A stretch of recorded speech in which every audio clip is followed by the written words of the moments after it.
Mata kuliah Sosiologi Hukum Modul 7 Tinjauan Pustaka. Siapa tadi? Oleh Bapak Dr. Lego Karjoko SH MH.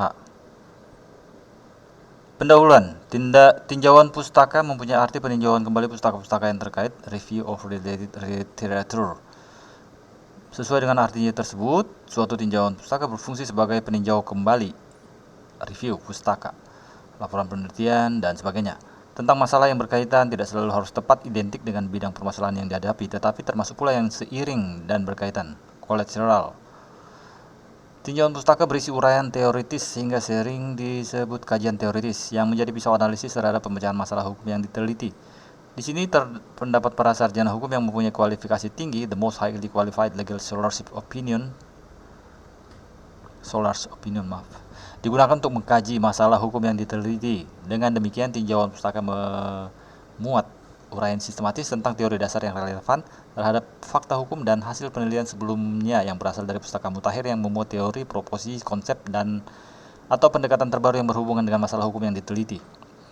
Persoalan yang sering dijumpai dalam penulisan tinjauan pustaka adalah pertama, penulis usulan penelitian atau karya tulis menganggap tinjauan pustaka merupakan bagian yang tidak penting sehingga ditulis asal ada saja atau hanya untuk sekadar membuktikan bahwa penelitian yang diusulkan belum pernah dilakukan sebelumnya.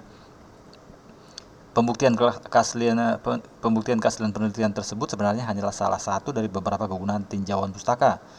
Kedua, dalam penyusunan, penstrukturan atau pengorganisasian tinjauan pustaka, banyak penulisan tinjauan pustaka yang mirip resensi buku, dibahas buku per buku tanpa ada kaitan yang bersistem, atau mirip daftar pustaka, hanya menyebutkan siapa penulisnya dan di pustaka mana ditulis tanpa membahas apa yang ditulis.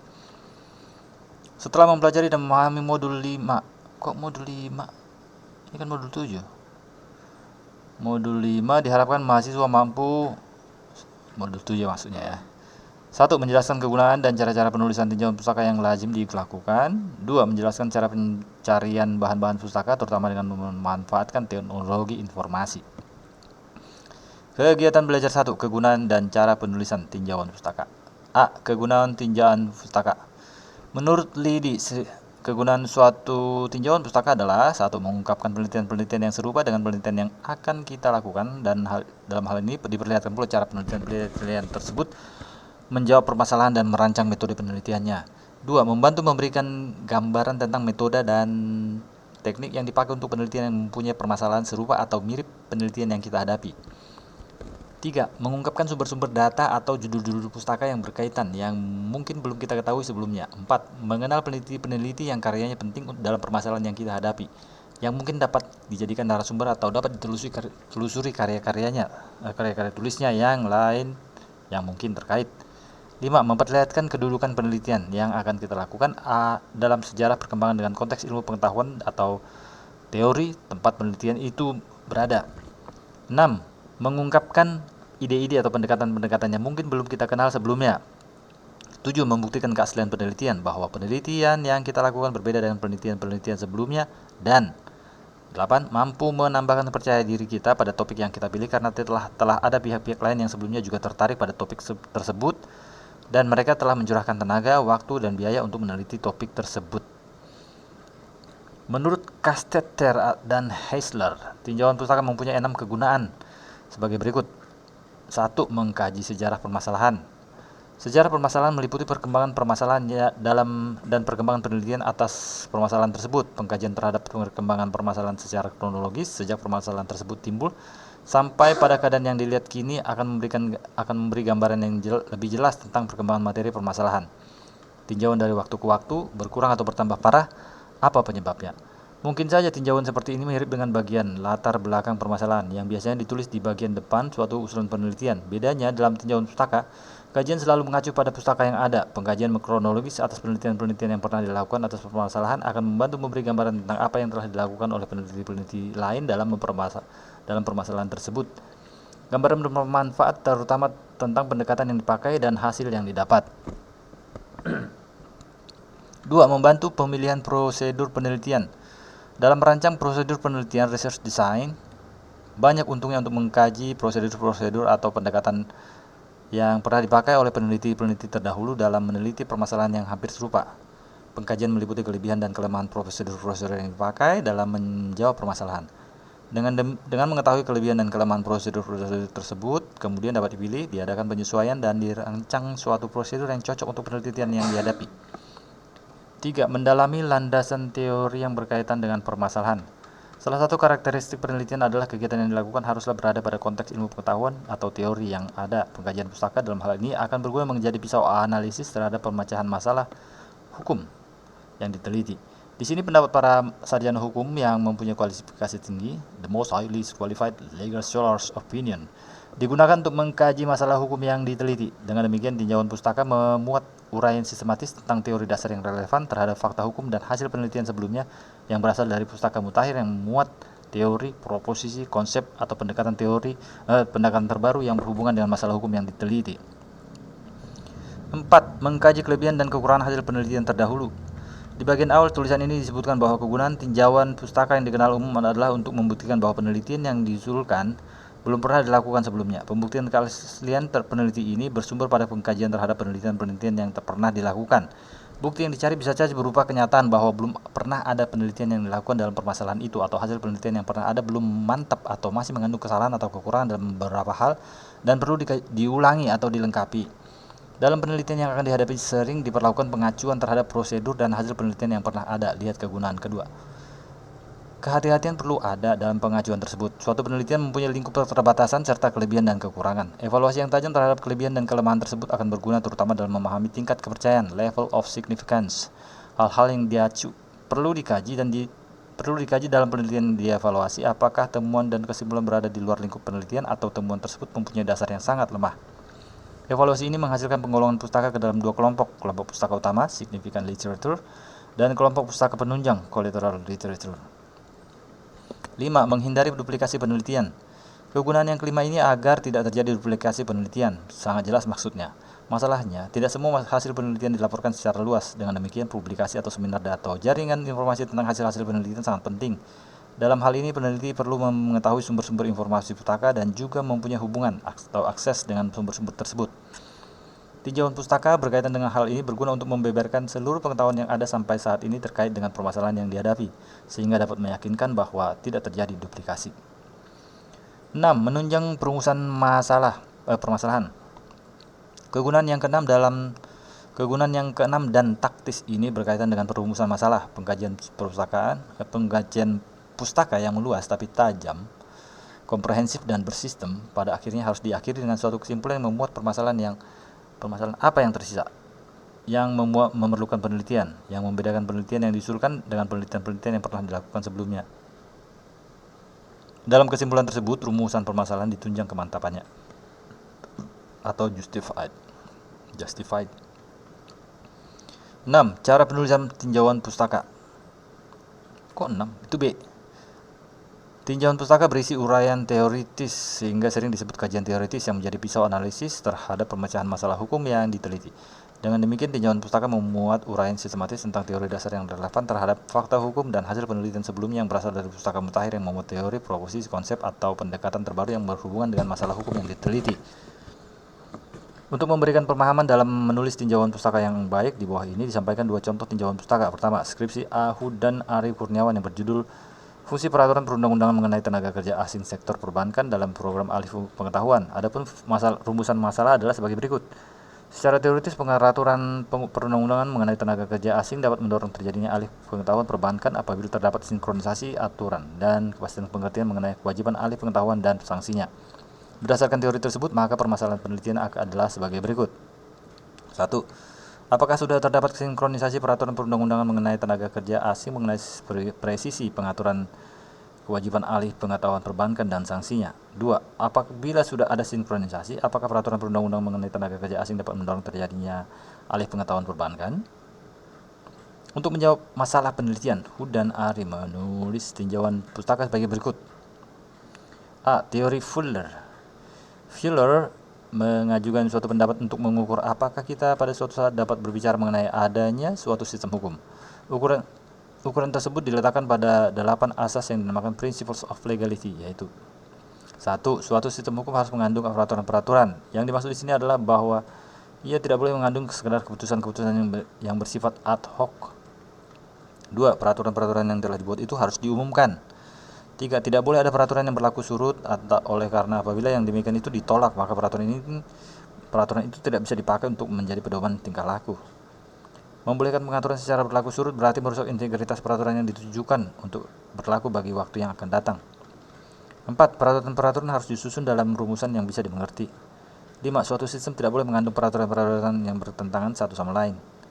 6. Peraturan-peraturan tidak boleh mengandung tuntutan yang melebihi apa yang dapat dilakukan. 7. Tidak boleh ada kebiasaan untuk sering mengubah peraturan sehingga menyebabkan seorang akan kehilangan orientasi. 8. Harus ada kecocokan antara peraturan yang diundangkan dengan pelaksanaannya sehari-hari.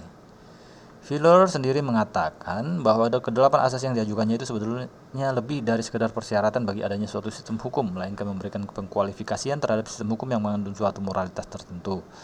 Kegagalan untuk menciptakan sistem yang demikian itu tidak hanya melahirkan sistem hukum yang jelek, melainkan sesuatu yang tidak bisa disebut sebagai sistem hukum yang sama sekali. Prinsip kelima yang berbunyi suatu sistem tidak boleh mengandung peraturan-peraturan yang bertentangan satu sama lain, paralel atau ekuivalen dengan sinkronisasi aturan. Sinkronisasi aturan adalah mengkaji sampai sejauh mana suatu peraturan hukum positif tertulis tersebut telah sinkron atau serasi dengan peraturan lainnya. Ada dua jenis cara pengkajian sinkronisasi aturan, yaitu 1. Vertikal. Apakah suatu perundang-undang tersebut sejalan apabila ditinjau dari sudut strata atau hierarki peraturan perundangan yang ada? 2. Horizontal. Ditinjau peraturan perundang-undang yang kedudukannya sederajat dan yang mengatur bidang yang sama. B. Teori JBJM Tenberge menyebutkan mengenai beberapa aspek yang harus diperhatikan atau dipertimbangkan dalam rangka penegakan hukum, yaitu sebagai berikut. 1. En regel moet zo weinig mogelijk ruimte laten voor interpretasielen. Bahasa Belanda semua. 2. Uitzonderingsbepalingen moeten tot en worden beperkt. 3. Regels moeten zoveel mogelijk ziengericht op zichtbare en dan wel objectief constateerbare feiten. 4. Regels moeten werkbaar zijn voor degenen wie de regels zijn gericht en voor de personen die met handhaving zijn belast. Aduh, berat, susah ya. Terjemahannya. Nah, ternyata ada terjemahannya. 1. Suatu peraturan harus sedikit mungkin membiarkan ruang bagi perbedaan interpretasi. 2. Ketentuan pengecualian harus dibatasi secara minimal. 3. Peraturan harus sebanyak mungkin diarahkan kepada kenyataan yang secara objektif dapat ditentukan. 4. Peraturan harus dapat dilaksanakan oleh mereka yang terkena peraturan itu dan mereka yang dibebani dengan tugas atau penegakan hukum.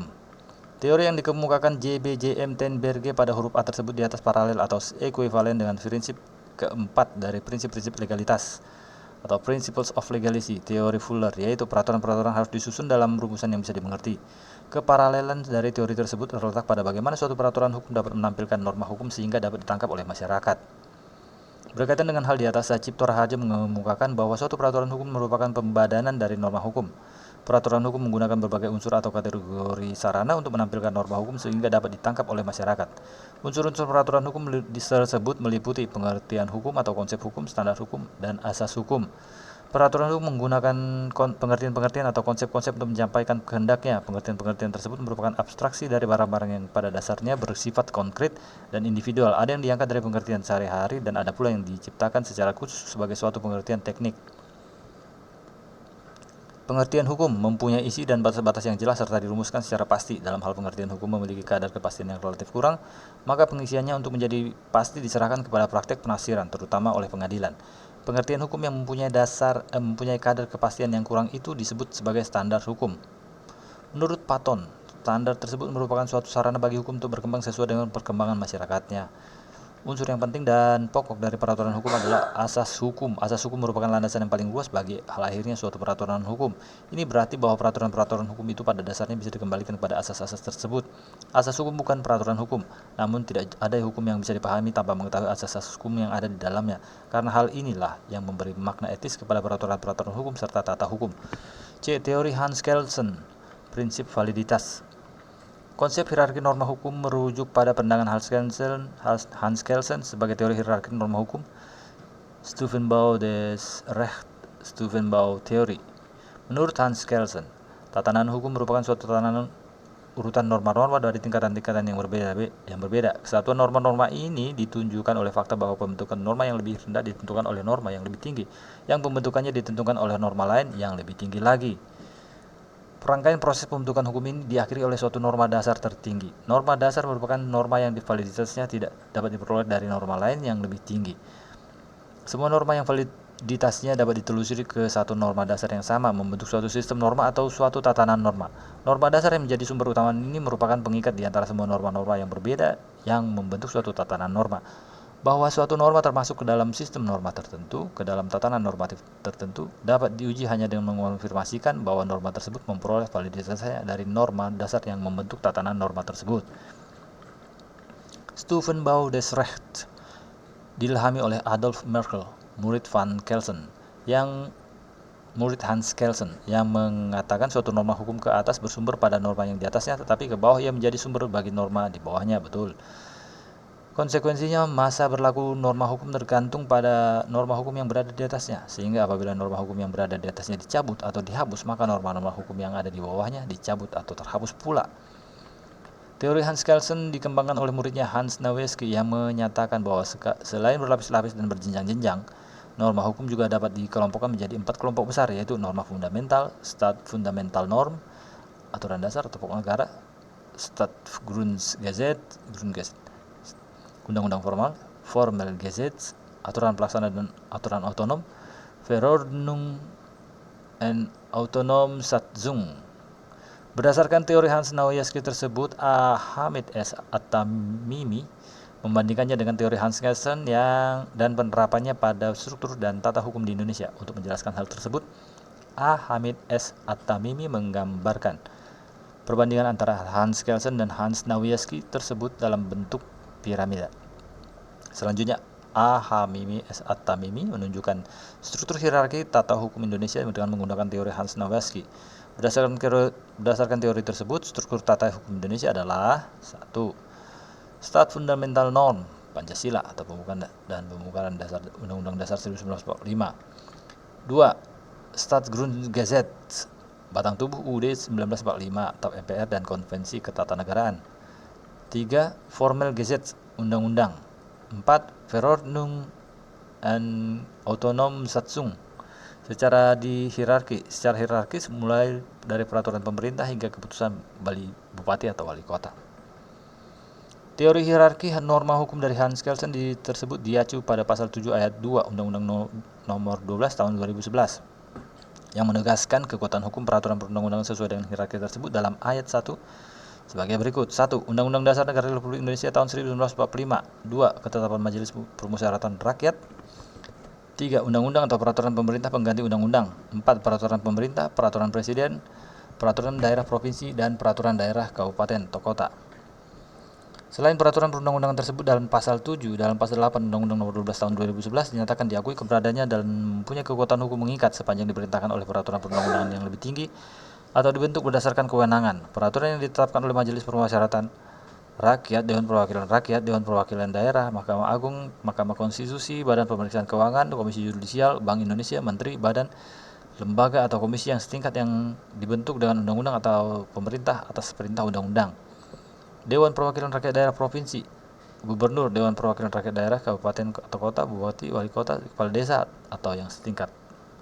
Apabila dilihat sekilas bunyi penjelasan tersebut dan dikaitkan dengan pasal 7 Undang-Undang Nomor 7 tahun Nomor 12 Undang-Undang Nomor 12 tahun 2009 pasal 7 Undang-Undang Nomor 12 tahun 2011, seakan-akan kedudukan peraturan MPR, Mahkamah Agung dan organ negara lainnya berada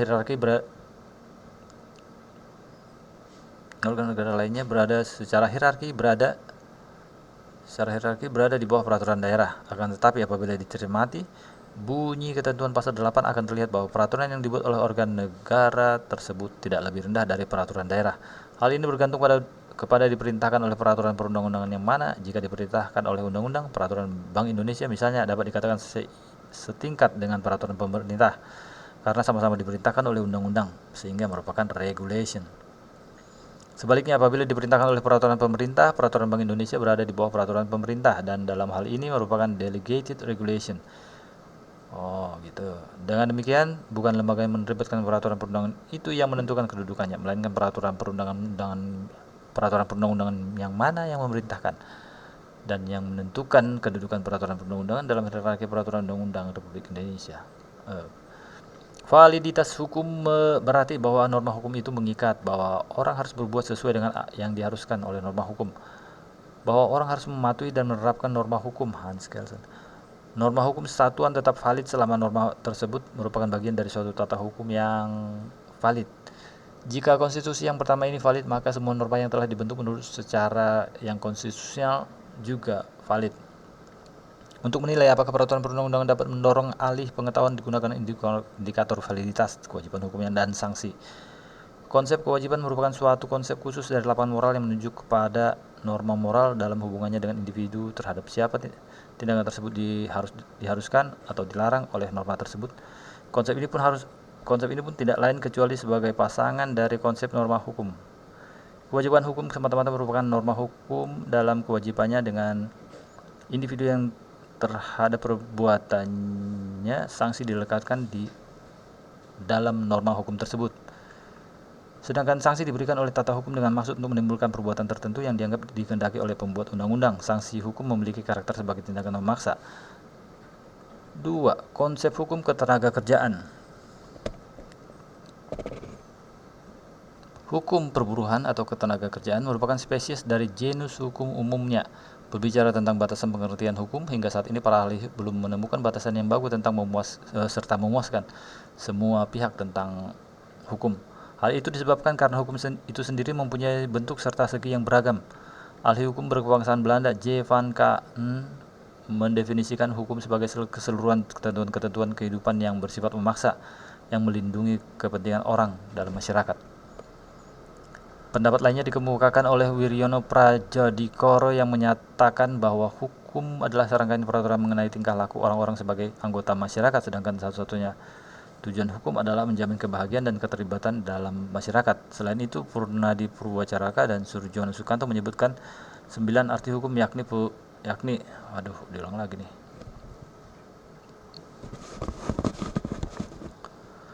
Ilmu pengetahuan, yakni pengetahuan yang secara sistematis atas dasar kekuatan pemikiran. B. Disiplin, yakni sebagai sistem ajaran tentang kenyataan atau gejala-gejala yang dihadapi. C. Norma, yakni pedoman atau patokan sikap, tindak atau perilaku yang pantas atau diharapkan. D. Tata hukum, yakni struktur dan perangkat norma-norma yang berlaku pada suatu waktu dan tempat tertentu serta berbentuk tertulis. E. Petugas, yakni pribadi-pribadi yang merupakan kalangan yang berhubungan erat dengan penegakan hukum, law enforcement officer. F. Keputusan penguasa, yakni hasil-hasil proses deskripsi. G. Proses pemerintahan, yakni proses hubungan timbal balik antara unsur-unsur pokok dari sistem kenegaraan. H. Sistem tindak yang ajak atau perilakuan yang teratur, yakni perilakuan yang diulang-ulang dengan cara yang sama yang bertujuan untuk mencapai kedamaian. I. Jalinan nilai, yakni jalinan dari konsep tentang apa yang dianggap baik dan buruk. Pendapat di atas menunjukkan bahwa hukum itu mempunyai makna yang luas, namun demikian secara umum hukum dapat dilihat sebagai nilai tertentu.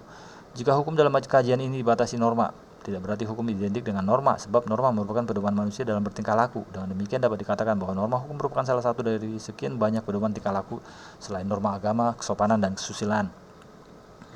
Dalam kepustakaan hukum yang ada selama ini selalu menyebutkan dengan istilah hukum perburuhan. Dalam bukunya Imam Supomo tentang pengantar hukum perburuhan disebutkan mengenai definisi antara lain menurut Molenaar, yakni hukum perburuhan Arbeitsrecht adalah bagian dari hukum yang berlaku yang pada pokoknya mengatur hubungan antara buruh dengan majikan, antara buruh dengan buruh, dan antara buruh dengan penguasa.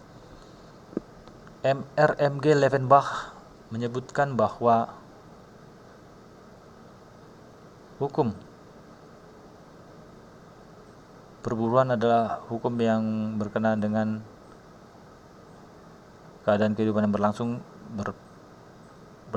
bersangkut paut dengan hubungan kerja. Imam Supomo memberikan pengertian hukum perburuan sebagai himpunan peraturan, baik tertulis maupun tidak tertulis, yang berkenaan dengan kejadian di mana seseorang bekerja pada orang lain dengan menerima upah.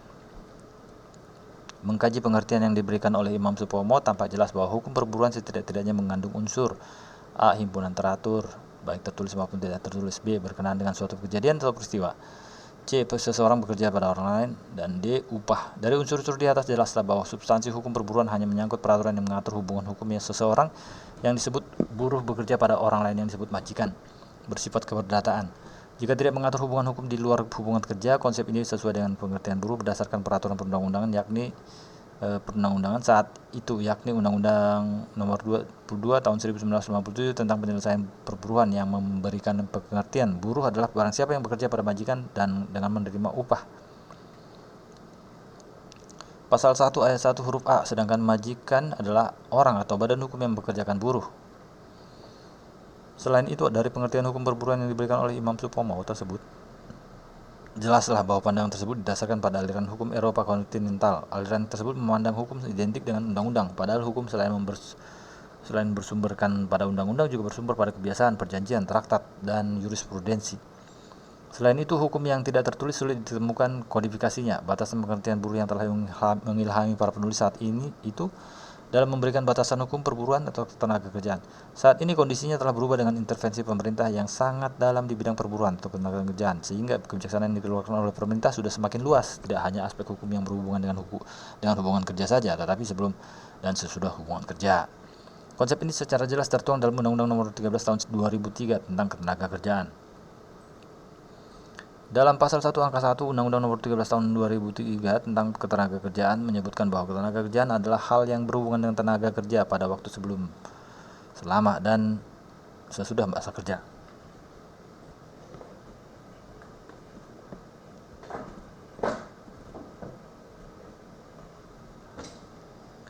Berdasarkan pengertian ketenaga kerjaan tersebut, dapat dirumuskan pengertian hukum ketenaga kerjaan adalah semua peraturan yang berkaitan dengan tenaga kerja, baik sebelum bekerja, selama atau dalam hubungan kerja, dan sesudah hubungan kerja.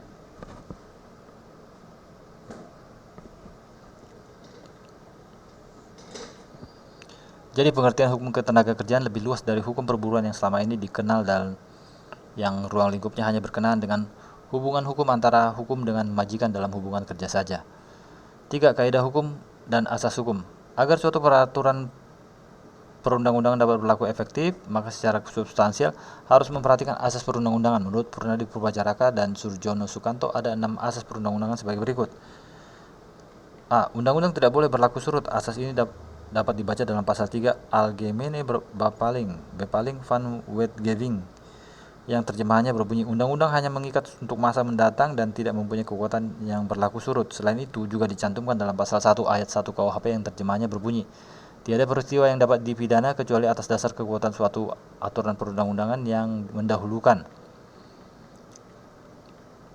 B. Undang-undang yang dibuat oleh penguasa yang lebih tinggi mempunyai kedudukan yang lebih tinggi pula. Asas ini paralel dengan asas lex superior derogat legi inferiori.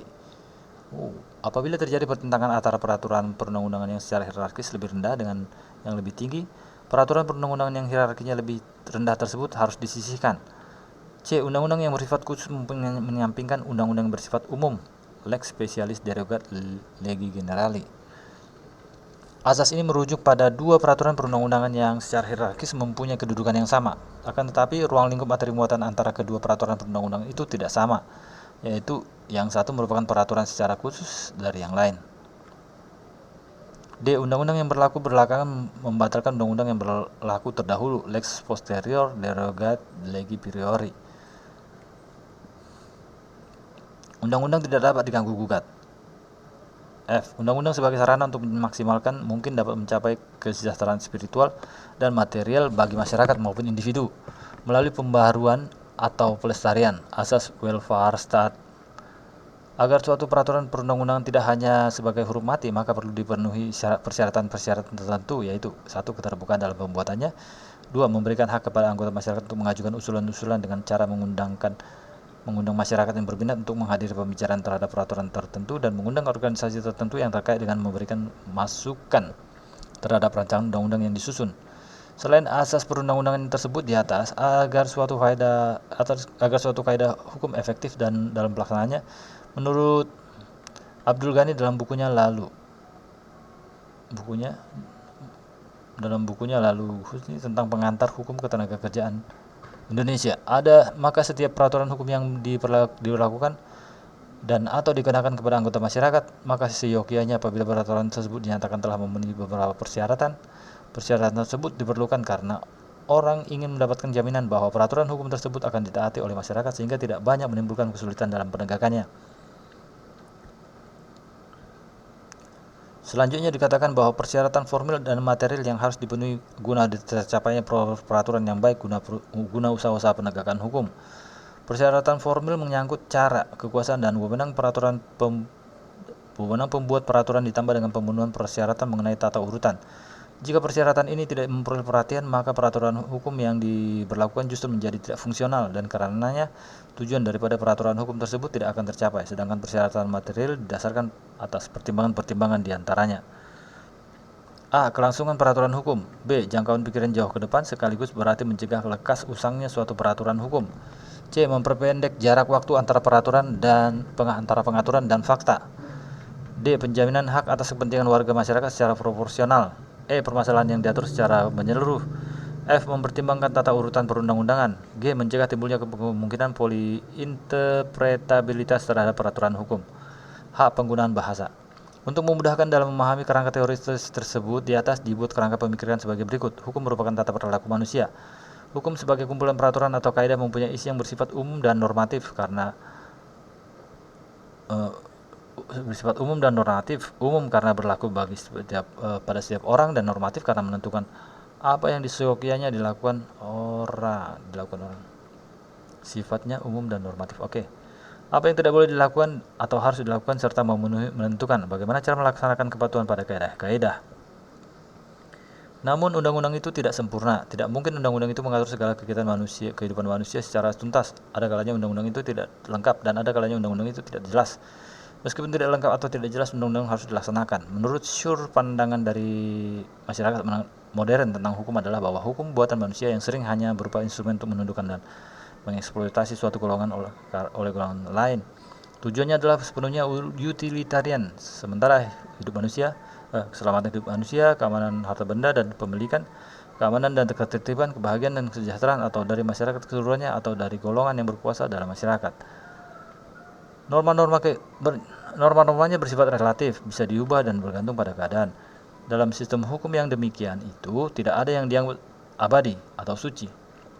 Adanya teori di atas memberikan landasan perlunya kajian terhadap peraturan perundang-undangan yang ada di Indonesia, tak terkecuali peraturan perundang-undangan mengenai tenaga kerja asing, sektor perbankan, dan dalam program alih pengetahuan. Kajian ini penulis memaksudkan untuk mengetahui apakah peraturan perundang-undangan mengenai tenaga kerja asing tersebut dapat mendorong terjadinya alih teknologi perbankan atau tidak, sebagaimana dicita-citakan pada saat pembentukannya. Untuk mengkaji aturan tersebut, penulis menggunakan indikator efektivitas peraturan perundang-undangan dari 1. Principles of legality. Teori Fuller. 2. Aspek-aspek penegakan hukum. Teori J.B.J.M. Tenberge. 3. Validitas. Teori Hans Kelsen. Ketiga teori ini kemudian diambil persamaan unsur-unsurnya. Hal ini bertujuan untuk memfokuskan parameter yang akan dipakai penulis dalam menganalisis masalah. Parameter-parameter tersebut adalah sinkronisasi aturan dan kepastian pengertian hukum mengenai kewajiban alih pengetahuan dan sanksinya. Berdasarkan teori di atas, skema dari kerangka pemikiran tersebut adalah sebagai berikut. Peraturan perundang-undangan tenaga kerja asing. Pada principles of legality, ya lewat. Kedua, Penelitian Lego Karjoko yang berjudul Implementasi Asas Fungsi Sosial Hak Atas Tanah dalam Instrumen Yuridis Pemerintah Bidang Hak Guna Usaha Perkebunan di Provinsi Jawa Tengah. Adapun permasalahan dalam penelitian ini adalah apakah kewajiban pemegang HGU dan sanksinya dalam instrumen yuridis pemerintah bidang HGU perkebunan besar di Provinsi Jawa Tengah sudah berpedoman pada asas fungsi sosial hak atas tanah? Sebagai pisau analisis untuk menjawab masalah tersebut, digunakan tinjauan pustaka sebagai berikut. A. Asas hukum dan peraturan hukum. Berdasarkan pendapat Fuller, instrumen yuridis sebagai suatu sistem hukum yang baik harus memenuhi 8 asas yang dinamakan Principle of Legality. A. Suatu sistem hukum harus mengandung peraturan-peraturan. B. Peraturan-peraturan yang telah dibuat harus diumumkan. C. Tidak boleh ada peraturan yang berlaku surut. D. Peraturan harus disusun dalam rumusan yang bisa dimengerti. E. Suatu sistem tidak boleh mengandung peraturan-peraturan yang bertentangan satu sama lain. F. Peraturan-peraturan tidak boleh mengandung tuntutan yang melebihi apa yang dapat dilakukan. G. Tidak boleh ada kebiasaan untuk sering mengubah peraturan sehingga menyebabkan seseorang akan kehilangan orientasi. H. Harus ada kecocokan antara peraturan yang diundangkan dengan pelaksanaannya sehari-hari. Prinsip legalitas yang keempat, peraturan harus disusun dalam rumusan yang biasa dimengerti berkaitan dengan unsur peraturan hukum yang terdiri dari pengertian hukum atau konsep hukum, standar hukum, dan asas hukum. Menurut Patton, pengertian hukum mempunyai isi dan batas-batas yang jelas serta dirumuskan secara pasti, Sacipto Raharjo. Dalam hal pengertian hukum memiliki kadar kepastian yang relatif kurang. Dalam hukum administrasi pengisiannya untuk menjadi pasti diserahkan kepada penafsiran administrasi negara. Kewenangan pemerintah untuk menafsirkan mengandung 2 aspek pokok. Pertama, kebebasan menafsirkan mengenai ruang lingkup wewenang yang dirumuskan dalam peraturan dasar wewenangnya, atau kebebasan menilai yang bersifat objektif. Kedua, kebebasan untuk menentukan sendiri dengan cara bagaimana dan kapan wewenang yang dimiliki administrasi itu dilaksanakan, atau kebebasan menilai yang bersifat subjektif. Kewenangan bebas untuk menafsirkan secara mandiri dari pemerintah inilah yang melahirkan peraturan kebijaksanaan. Pengertian hukum yang kurang kadar kepastiannya disebut standar hukum. Penggunaan standar seperti itu mempunyai kelebihan dan kekurangan. Kekurangannya terletak pada sifatnya yang kurang pasti sehingga tidak bisa dipakai sebagai patokan yang jelas untuk menilai suatu perbuatan. Di lain pihak, karena sifatnya yang luas, maka ia bisa senantiasa mengikuti perkembangan pemikiran dalam masyarakat. Berkaitan dengan prinsip legalitas yang keempat, peraturan harus disusun dalam rumusan yang bisa dimengerti. Dan yang keenam, peraturan-peraturan tidak boleh mengandung tuntutan yang melebihi apa yang dapat dilakukan. JBJM Tenberge menyebutkan beberapa aspek yang harus diperhatikan dalam rangka penegakan hukum, yaitu A. Suatu peraturan harus sedikit mungkin membiarkan ruang bagi perbedaan interpretasi. B. Ketentuan kekecualian harus dibatasi secara minimal. C. Peraturan harus sebanyak mungkin diarahkan pada kenyataan yang secara objektif dapat ditentukan. D. Peraturan harus dapat dilaksanakan oleh mereka yang terkena peraturan dan mereka yang dibebani dengan tugas penegakan hukum. Prinsip legalitas yang kelima, suatu sistem tidak boleh mengandung peraturan-peraturan yang bertentangan satu sama lain berkaitan dengan adanya hierarki dalam peraturan perundang-undangan. Peraturan perundang-undangan dalam suatu negara tidak boleh tidak menghendaki atau membenarkan suatu atau membiarkan adanya pertentangan atau konflik di dalamnya. Dengan adanya hierarki dalam peraturan perundang-undangan, maka berlaku asas lex superior derogat legi inferiori. Bagus nih. 1. Lex superior derogat legi inferiori. 2. Lex specialis derogat legi generali. 3. Lex posteriori derogat legi priori. 3. Ada 3 ya? Hukum merupakan sistem, berarti bahwa hukum itu merupakan tatanan, merupakan suatu kesatuan yang utuh yang terdiri dari bagian-bagian atau unsur-unsur yang paling saling berkaitan erat satu sama lain. Dengan perkataan lain, sistem hukum adalah suatu kesatuan yang terdiri dari unsur-unsur yang mempunyai interaksi satu sama lain dan bekerja sama untuk mencapai tujuan kesatuan tersebut. Kesatuan tersebut diterapkan terhadap kompleks unsur-unsur yuridis seperti peraturan hukum, asas hukum, dan pengertian hukum atau konsep hukum. Norma yang validitasnya tidak dapat diperoleh dari norma lain yang lebih tinggi disebut norma dasar. Semua norma yang validitasnya dapat ditelusuri satu norma dasar yang sama membentuk suatu sistem norma atau suatu tatanan norma. Norma dasar yang menjadi sumber utama ini merupakan pengikat di antara semua norma-norma yang berbeda yang membentuk suatu tatanan norma. Bahwa suatu norma termasuk ke dalam sistem norma tertentu, dalam tatanan normatif tertentu dapat diuji hanya dengan mengonfirmasikan bahwa norma tersebut memperoleh validitasnya dari norma dasar yang membentuk tatanan norma tersebut. Norma hukum berkaitan dengan konsep kewajiban hukum dan sanksi. Eksistensi suatu kewajiban hukum tidak lain adalah validitas dari suatu norma hukum yang membuat Suatu sanksi bergantung pada lawan dari perbuatan yang merupakan kewajiban hukum tersebut. Kewajiban hukum bukan sesuatu yang terlepas dari norma hukum. Kewajiban hukum semata-mata merupakan norma hukum dalam hubungannya dengan individu yang perbuatannya dikenai sanksi di dalam norma hukum tersebut. Yang merupakan isi dari kewajiban hukum adalah perbuatan yang berlawanan dengan perbuatan yang sebagai delik merupakan kondisi pemberian sanksi tersebut. Kewajiban hukum adalah kewajiban untuk menghindari delik. Yang menjadi kewajiban si subjek adalah mematuhi norma. Asas hukum merupakan jantungnya peraturan hukum karena ia merupakan landasan yang paling luas bagi lahirnya suatu peraturan hukum. Ini berarti peraturan hukum harus bisa dikembalikan kepada asas tersebut. Asas hukum merupakan rasio legis atau alasan bagi lahirnya peraturan hukum. Asas hukum tidak akan habis kekuatannya dalam melahirkan peraturan selanjutnya. Oleh karena itu Platon menyebutnya sebagai suatu sarana yang membuat hukum itu hidup, tumbuh dan berkembang. Hukum itu bukan sekedar kumpulan dari peraturan-peraturan belaka, karena dengan adanya asas hukum maka hukum itu mengandung nilai-nilai dan tuntutan-tuntutan etis.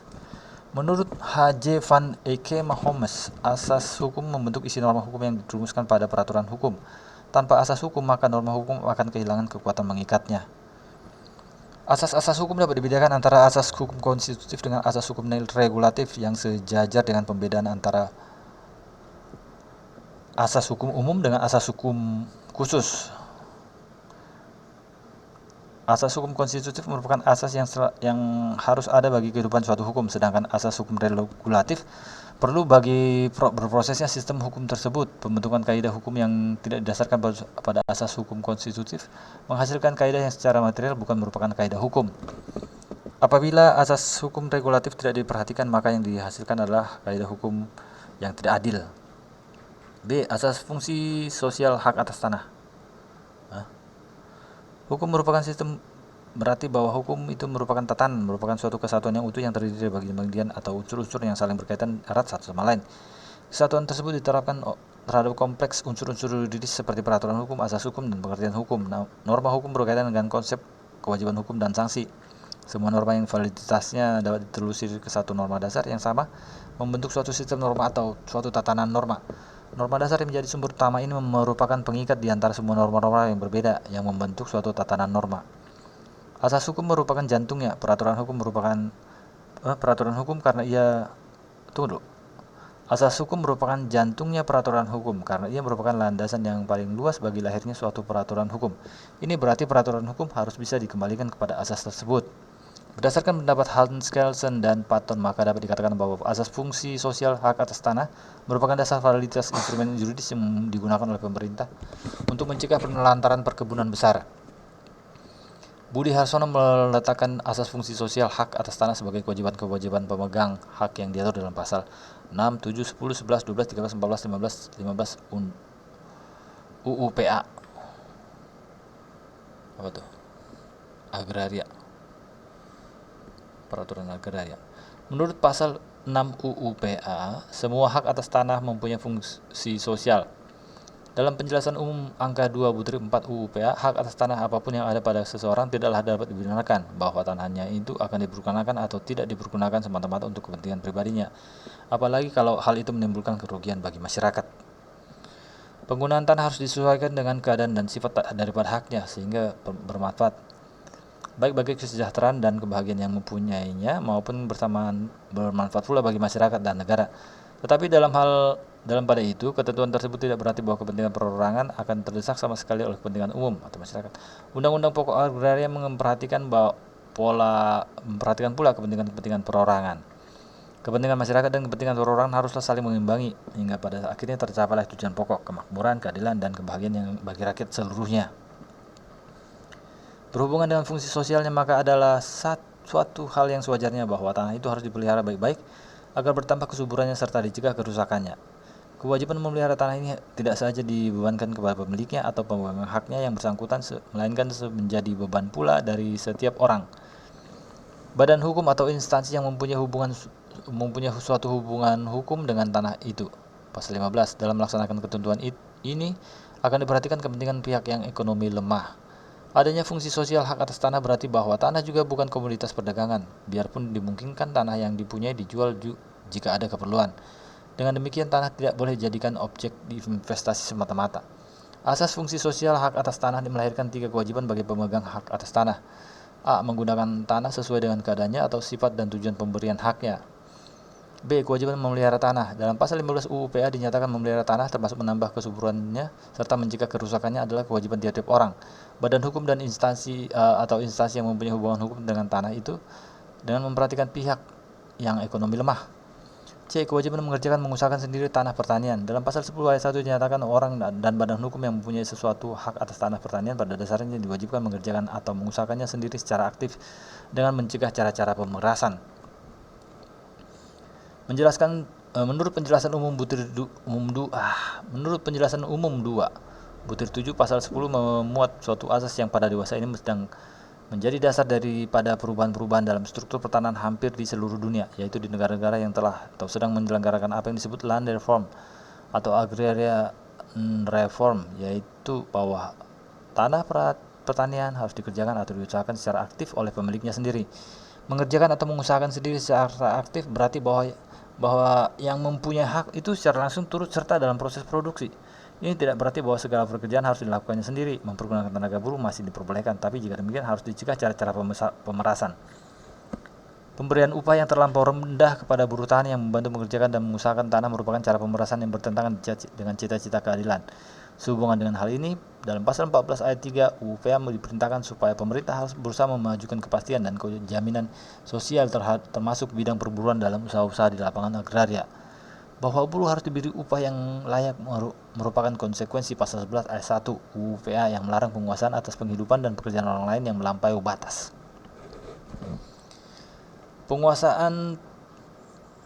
Pengusahaan tanah dengan memakai tenaga buruh merupakan suatu usaha bersama dalam menyelenggarakan usaha produksi. Oleh karena itu terhadapnya berlaku ketentuan pasal 12 ayat 1 UU PA yang menyatakan segala usaha bersama dalam lapangan agraria didasarkan pada kepentingan bersama.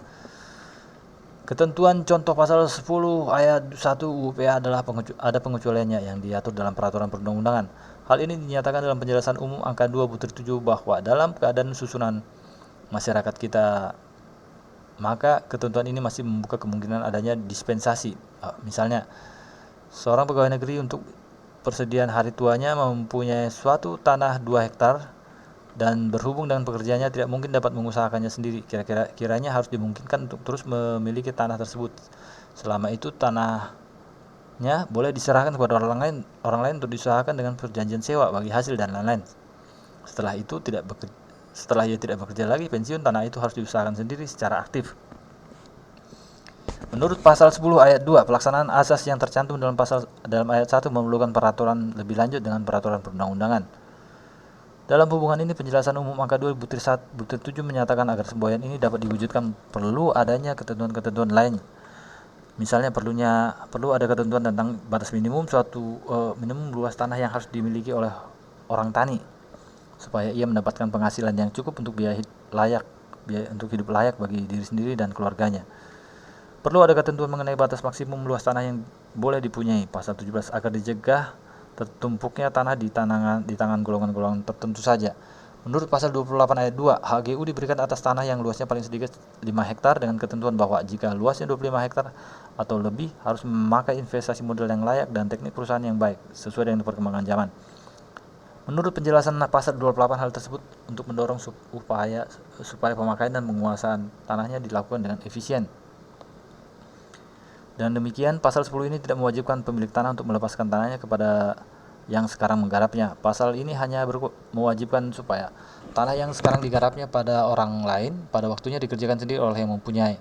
Dengan demikian, ketentuan-ketentuan UPA tersebut di atas sejalan dengan kerangka berpikir Richard Posner menyanyiakan proses daya alam merupakan tindakan tidak efisien, tidak adil karena memerintahkan kepada pemegang hak atas tanah untuk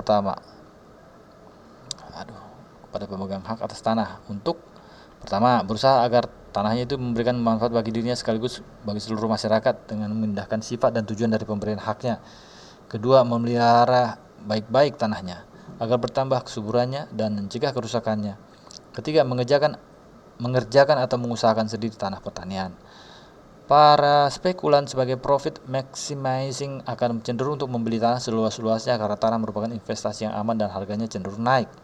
Menurut aliran Chicago dengan tokohnya Richard Posner, Tindakan menelantarkan tanah merupakan tindakan tidak adil karena merupakan tindakan yang tidak efisien. Aliran ini mengartikan keadilan sebagai efisiensi. Dengan demikian, merupakan tugas pemerintah untuk membuat kebijakan yang bersifat korektif dengan tujuan untuk menciptakan efisiensi penggunaan tanah perkebunan. Dengan kata lain, pemerintah harus melakukan rekayasa atas keserakahan para spekulan supaya dia tidak menjadi destruktif bagi kehidupan bersama umat manusia. Rekayasa dilakukan dengan menggunakan asas fungsi sosial atas hak tanah sebagai dasar validitas instrumen yuridis pemerintah. Bersambung. Ini mata kuliah metodologi penelitian hukum. Lanjut. C. Instrumen yuridis pemerintah bidang hak guna usaha perkebunan besar di Provinsi Jawa Tengah. Tujuan negara Republik Indonesia yang tertuang dalam alinea keempat pembukaan Undang-Undang Dasar 1945 mengindikasikan bahwa Indonesia merupakan negara hukum yang mengandung konsepsi welfare state. Sebagai negara hukum yang bertujuan mewujudkan kesejahteraan umum, penyelenggaraan usaha perkebunan di samping harus diorientasikan pada tujuan yang hendak dicapai, juga harus menjadikan hukum yang berlaku sebagai aturan penyelenggaraan perkebunan. Instrumen yuridis yang digunakan pemerintah sebagai landasan penyelenggaraan perkebunan meliputi A. Peraturan perundang-undangan.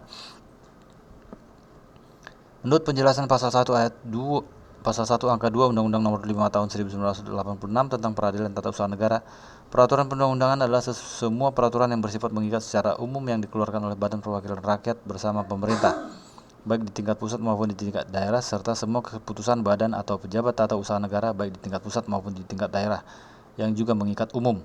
Sedangkan menurut pasal 1 angka 2 Undang-Undang Nomor 10 Tahun 2004 tentang pembentukan peraturan perundang-undangan, yang dimaksud dengan peraturan perundang-undangan adalah peraturan tertulis yang dibentuk oleh lembaga negara atau pejabat yang berwenang dan mengikat secara umum.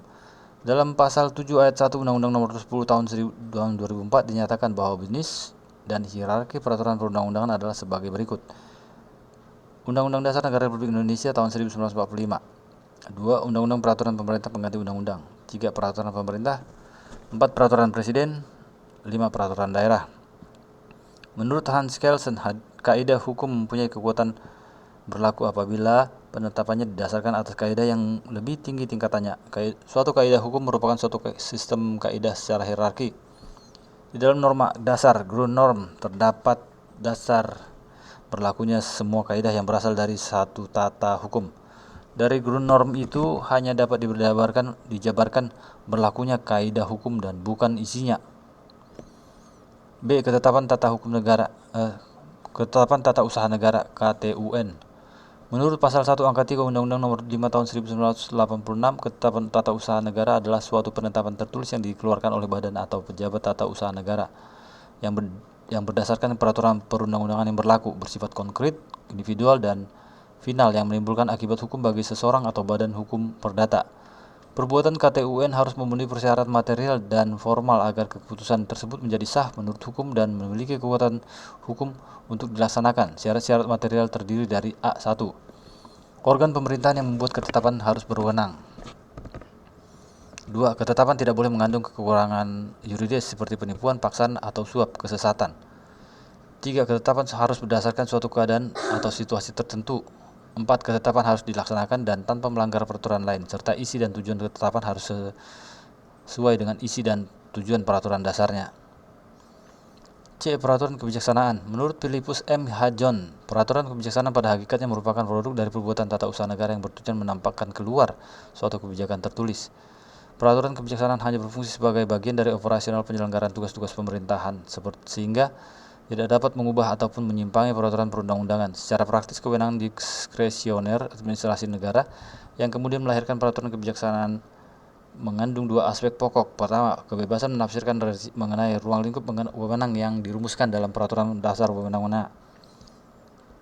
Kebebasan menilai yang bersifat objektif. Kedua, kebebasan untuk menentukan sendiri dengan cara bagaimana dan kapan wewenang yang dimiliki administrasi itu dilaksanakan. Kebebasan menilai yang bersifat subjektif. Menurut Indro Harto, pembuatan peraturan kebijaksanaan harus memperhatikan hal-hal sebagai berikut. 1. Tidak boleh bertentangan dengan peraturan dasar yang mengandung wewenang diskresioner yang dijabarkan. Beda lagi. 2. Tidak boleh nyata-nyata bertentangan dengan nalar yang sehat. 3. Dipersiapkan dengan cermat. 4. Isi dari kebijaksanaan harus memberikan kejelasan cukup mengenai hak-hak dan kewajiban-kewajiban dari warga negara yang terkena peraturan tersebut. 5. Tujuan dan dasar pertimbangan mengenai kebijaksanaan yang akan ditempuh harus jelas. 6. Harus memenuhi syarat kepastian hukum material. D. Rencana-rencana. Menurut P. DHAN DKK, konsep perencanaan pemerintah dalam arti luas didefinisikan sebagai persiapan dan pelaksanaan yang sistematis dan terkoordinasi mengenai keputusan-keputusan kebijaksanaan didasarkan pada suatu rencana kerja yang terkait dengan tujuan dan cara pelaksanaannya.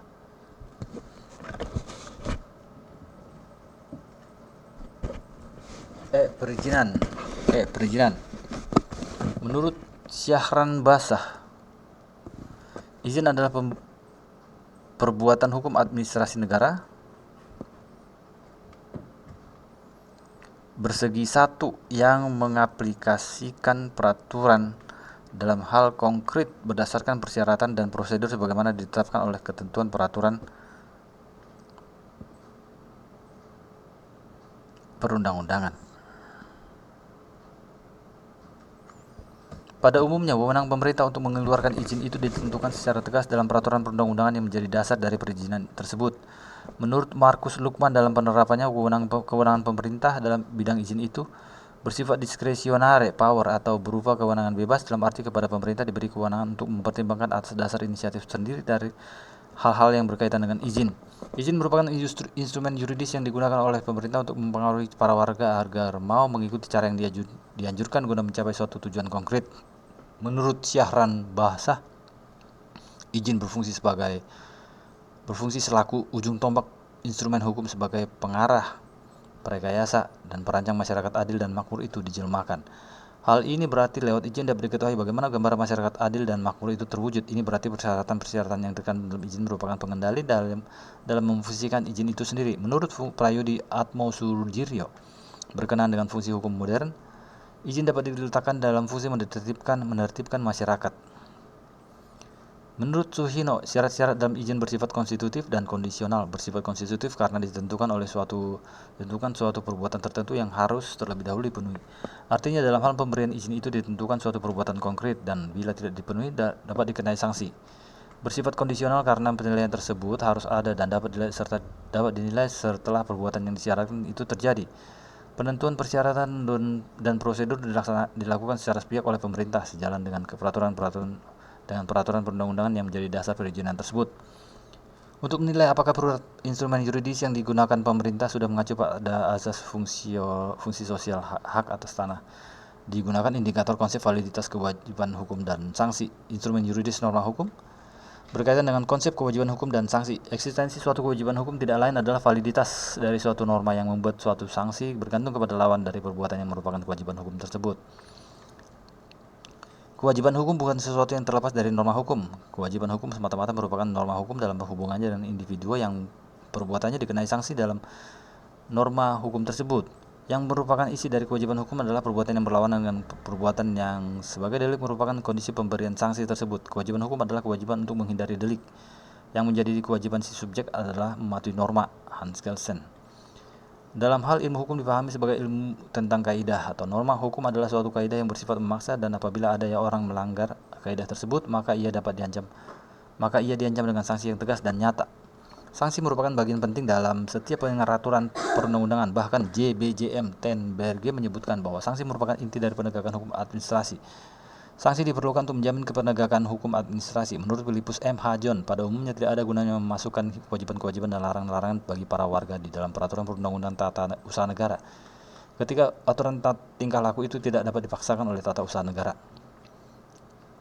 Menurut PDHAN DKK, dalam hukum administrasi negara, penggunaan sanksi administrasi merupakan penerapan kewenangan pemerintah, di mana kewenangan ini berasal dari aturan hukum administrasi tertulis dan tidak tertulis.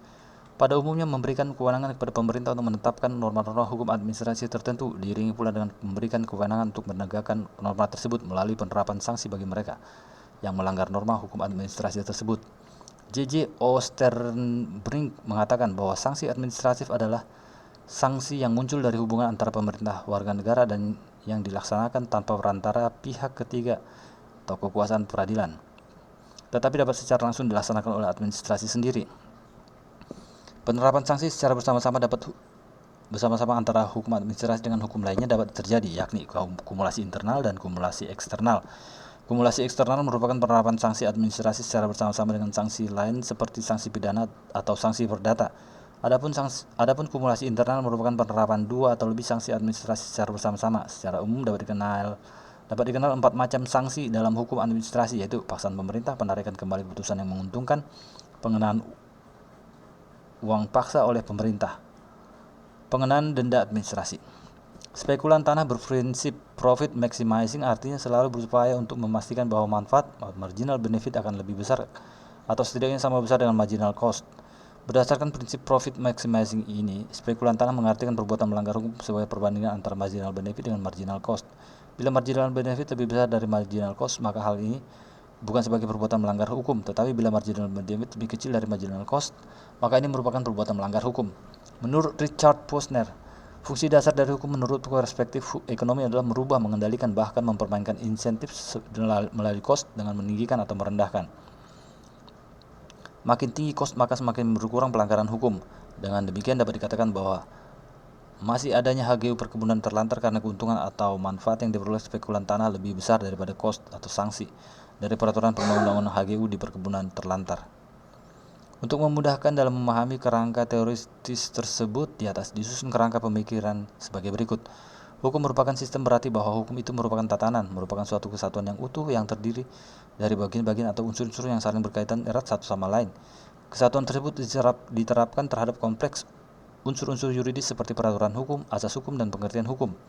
Norma hukum berkaitan dengan konsep kewajiban hukum dan sanksi. Semua norma yang validitasnya dapat ditelusuri ke satu norma dasar yang sama membentuk suatu sistem norma atau suatu tatanan norma. Norma dasar yang menjadi sumber utama ini merupakan pengikat di antara semua norma-norma yang berbeda-beda yang membentuk suatu tatanan norma. Asas hukum merupakan jantungnya peraturan hukum, karena ia merupakan landasan yang paling luas bagi lahirnya suatu peraturan hukum. Ini berarti peraturan hukum harus bisa dikembalikan kepada asas tersebut. Dengan demikian, kewajiban pemegang HGU perkebunan dan sanksinya dalam instrumen yuridis pemerintah di Provinsi Jawa Tengah harus berpedoman pada asas fungsi sosial tersebut dalam UU PA. Latihan. Jelaskan pengertian dari tinjauan pustaka. Apa gunanya tinjauan pustaka versi Lidi? Tinjauan pustaka mempunyai arti peninjauan kembali pustaka-pustaka yang terkait, review of related literature. Sesuai dengan arti tersebut, suatu tinjauan pustaka berfungsi sebagai peninjauan kembali, review pustaka, review pustaka berupa laporan penelitian dan sebagainya tentang masalah yang berkaitan. Tidak selalu harus tepat identik dengan bidang permasalahan yang dihadapi, tetapi termasuk pula yang sering dan berkaitan atau kolateral. Siapa Lidi ini? Menurut Lidi, kegunaan suatu tinjauan pustaka adalah satu, mengungkapkan penelitian-penelitian yang serupa dengan penelitian yang akan kita lakukan. Dalam hal ini diperlihatkan pula cara penelitian-penelitian tersebut menjawab permasalahan dan merancang metode penelitiannya. 2. Membantu memberikan gambaran tentang metode dan teknik yang dipakai dalam penelitian yang mempunyai permasalahan serupa atau mirip penelitian yang kita hadapi. 3. Mengungkapkan sumber-sumber data atau judul-judul pustaka yang berkaitan yang mungkin belum kita ketahui sebelumnya. 4. Mengenal peneliti-peneliti yang karyanya penting dalam permasalahan yang kita hadapi, yang mungkin dapat dijadikan narasumber atau dapat ditelusuri karya-karya tulisnya yang lain yang mungkin terkait. 5. Memperlihatkan kedudukan penelitian yang akan kita lakukan dalam sejarah perkembangan dan konteks ilmu pengetahuan atau teori tempat penelitian ini berada. 6. Mengungkapkan ide-ide atau pendekatan-pendekatan yang mungkin belum kita kenal sebelumnya. 7. Membuktikan keaslian penelitian, bahwa penelitian yang kita lakukan berbeda dengan penelitian-penelitian sebelumnya. Dan 8. Mampu menambah percaya diri kita pada topik yang kita pilih karena ada pihak-pihak lain yang sebelumnya juga tertarik pada topik tersebut dan mereka telah mencurahkan tenaga, waktu, dan biaya untuk meneliti topik tersebut. Rangkuman. 1. Tinjauan pustaka berisi uraian teoritis sehingga sering disebut kajian teoritis yang menjadi pisau analisis terhadap pemecahan masalah hukum yang diteliti. Di sini pendapat para sarjana hukum yang mempunyai kualifikasi tinggi, the most highly qualified sebagai legal scholars opinion, digunakan untuk mengkaji masalah hukum yang diteliti. Dengan demikian, tujuan pustaka memuat uraian sistematis tentang teori dasar yang relevan terhadap fakta hukum dan hasil penelitian sebelumnya yang berasal dari pustaka mustahir yang memuat teori, proposisi, konsep, atau pendekatan yang terbaru yang berhubungan dengan masalah hukum yang diteliti. 2. Persoalan yang sering dijumpai dalam penulisan tinjauan pustaka adalah: pertama, penulis usulan penelitian atau karya tulis menganggap tinjauan pustaka merupakan bagian yang tidak penting sehingga ditulis asal ada saja. atau hanya untuk sekedar membuktikan bahwa penelitian yang diusulkan belum pernah dilakukan sebelumnya. 3. Tinjauan pustaka mempunyai 6 kegunaan, yaitu 1. Mengkaji sejarah permasalahan, 2. Membantu pembelian prosedur penelitian, 3. Mendalami landasan teori yang berkaitan dengan permasalahan, 4. Mengkaji kelebihan dan kekurangan hasil penelitian terdahulu, 5. Menghindari duplikasi penelitian dan menunjang perumusan permasalahan. Sekian, terima kasih.